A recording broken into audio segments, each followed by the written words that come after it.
Today we're removing the passenger mirror. I need to take a look at the motor and possibly replace it on our 280ZX. And first we're going to remove the interior door panel. I have a separate video on all that, but it's pretty simple. We're not going to go through detail right now, but there's a screw here, here, here, in each of these ends of this handle, and then you're going to pop this thing straight off, and then this will just come out. So we'll do that first. Once you remove the interior panel, you'll be able to see that there is a single 12mm bolt holding the mirror in place right there. The best way to get at it is to reach underneath through this hole here and put like an open wrench around there and just work that loose. Enough that you can just start doing it with your fingers after that.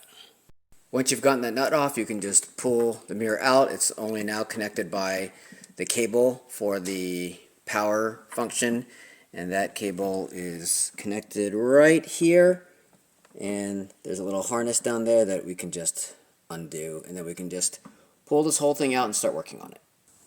Here's a closer look at the harness, this black and yellow one, and then there's another one here which actually is supposed to be connected down there, and that's why my mirror was not working. I was getting just some clicking sounds, I was getting some power to the motor, but the motor wasn't actually getting its power properly, so these have to both be connected, and that might be as simple as that. You might not have to disassemble your mirror at all.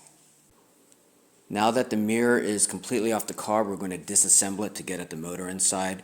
There's one Phillips head screw right here, one here, and one here. Once you remove these two, this whole little bracket assembly will come off, and then there's another one underneath that I'll show you. And here's that last Phillips head screw we need to remove. Once that last Phillips head is removed, you can just slide this whole part off here. You'll see this is all loose, and then we can work this out this way, and we can get it off the motor mechanism inside to see what's going on here. To finish opening this up, there are two more Phillips head screws, one here, one on this side. You're going to have to rotate the mirror and just like tilt it in the direction you need to give yourself some clearance, and hopefully you have one of these kind of right angle Phillips head screwdrivers that you can use to fit into that tight spot.